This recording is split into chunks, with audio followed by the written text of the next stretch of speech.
Pak Budius, kalau misalkan saya akan mati setelah bicara dengan Pak Budius di sini, saya punya satu permintaan. Ingat saya. Untuk persoalan amnesti dan abolisi untuk Hasto Kristianto dan Tom Lembong, saya mau katakan presiden kita, Jenderal Prabowo Subianto, adalah pengecut yang menjijikkan. Tidak lebih dari itu. Ketahui ya Tuan Presiden, Ternak Mulyono yang menjadikan Anda presiden.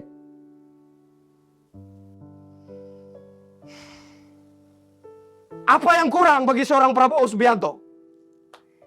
Dia adalah Presiden Republik Indonesia pertama yang dipersiapkan sebegitu sempurnanya oleh pendahulunya. Secara mental, luka masa lalunya disembuhkan dengan pangkat sempurna di bahunya.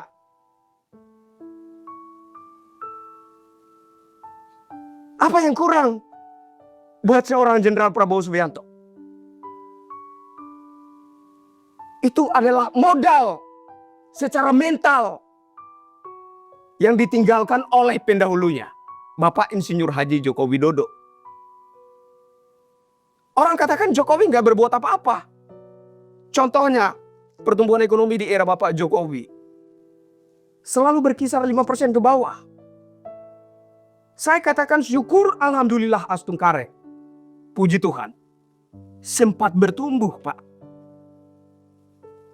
Bahkan 0,1% pun saya katakan syukur alhamdulillah puji Tuhan Astungkare. Kenapa? Dia bangun Indonesia dari Sabang sampai Merauke, Miangas sampai Pulau Rote, dibangunnya semua. Anda menabung, saya membangun. 1 tahun ke depan, saya punya rumah. Jaminan kesejahteraan saya ada. Anda menabung, 1 tahun kemudian, Anda punya uang. Apakah uang yang Anda pegang menjamin kesejahteraan Anda? Belum tentu. Tergantung bagaimana Anda mengelola uang yang Anda pegang. Jokowi membangun Indonesia dari Sabang Merauke. Bahkan pos-pos lintas batas negara. Belum pernahkah orang yang basic militer menjadi presiden? Sudah. Apakah ada perhatian terhadap pos lintas batas negara yang merupakan wajah negara kita? Harga diri bangsa kita ada di situ. Apakah mereka punya perhatian, kepedulian terhadap pos-pos lintas batas negara itu? Tidak ada. Jadi kalau bicara nasionalisme, bicara tentang hati yang betul-betul cinta NKRI, menjaga harkat martabat Jokowi, tidak ada yang lain. Jadi dia bangun Indonesia, wajar kalau pertumbuhan ekonominya tidak tinggi. Dibandingkan pendahulunya, wajar perekonomiannya lebih tinggi. Tingkat pertumbuhan ekonominya lagi. Kenapa? Karena dia tidak bangun apa-apa. Dia kasih apa untuk Papua? Dia kasih apa untuk Manado, NTT, Maluku? Yang ditinggalkan mangkrak. Gedung olahraga mangkrak di mana-mana. Itu yang ditinggalkan oleh SBY. Maaf, saya subjektif. Saya siap dengan segala risikonya. Makanya saya katakan tadi, Pak Budius, kalau saya mati setelah berbicara dengan Anda di sini, satu permintaan saya, ingat saya. Hanya itu permintaan saya. Kenapa? Ini dititipkan kepada Jenderal Prabowo Subianto untuk dilanjutkan. Kemudian, kalau kita bicara tentang pertumbuhan ekonomi, kalau kita bicara tentang utang negara, kalau kita bicara tentang defisit anggaran, harus kita bandingkan dengan apa? Potensi yang dimiliki oleh bangsa Indonesia saat ini. Jokowi sudah tinggalkan potensi besar. Tinggal bagaimana orang yang melanjutkan ini, pemimpin yang melanjutkan ini, bisa mengelolanya dengan sabar, dengan hati, dengan jujur. Ada PT Freeport Indonesia sudah ditinggalkan.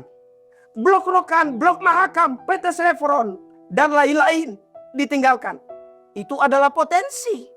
Jadi Jokowi tidak sekedar menghambur-hamburkan uang negara tanpa ada sesuatu yang dikerjakan. Anggaran negara tidak dihambur-hamburkan. Ada buktinya. Dia bangun Indonesia, dia tumbuhkan harapan hidup yang lebih baik untuk generasi penerus bangsa. Tidak hanya di kota-kota metropolitan, tapi juga di pelosok-pelosok negeri. Sekarang di Gresik, Jawa Timur, kita sudah punya pabrik pemurnian logam mulia terbesar di dunia. Diresmikan oleh Jenderal Prabowo Subianto. Itu adalah potensi, Pak. Potensi besar.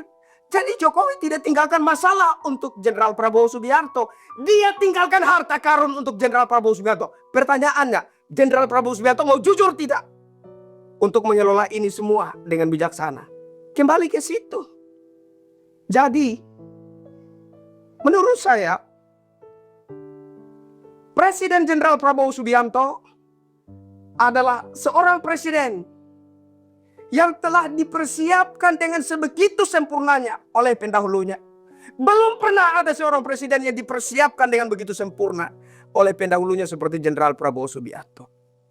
Dan setelah itu, tadi kita bicara ekonomi, saya bicara ekonomi, berbicara tentang pembangunan.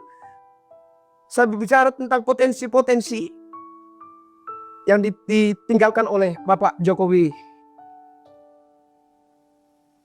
Dia tinggalkan RUU perampasan aset koruptor. Bapak Prabowo, ini RUU perampasan aset koruptor. Maaf, saya tidak berhasil karena saya kader partai. Anda bukan kader partai. Tidak ada yang bisa mengendalikan Anda, mengintervensi Anda, ngatur-ngatur Anda. Anda punya hak, Anda punya kuasa penuh untuk mensukseskan ini. Lakukan ini. Dan negara Republik Indonesia segera masuk kepada era kemakmuran dan kesejahteraan. Kurang apa? Kurang apa? Makanya saya katakan, untuk persoalan amnesti untuk Hasto Kristianto dan abolisi untuk Tom Lembong, Presiden Republik Indonesia Jenderal Prabowo Subianto adalah pengecut yang menjijikan. Itu dulu saya kira. Ya.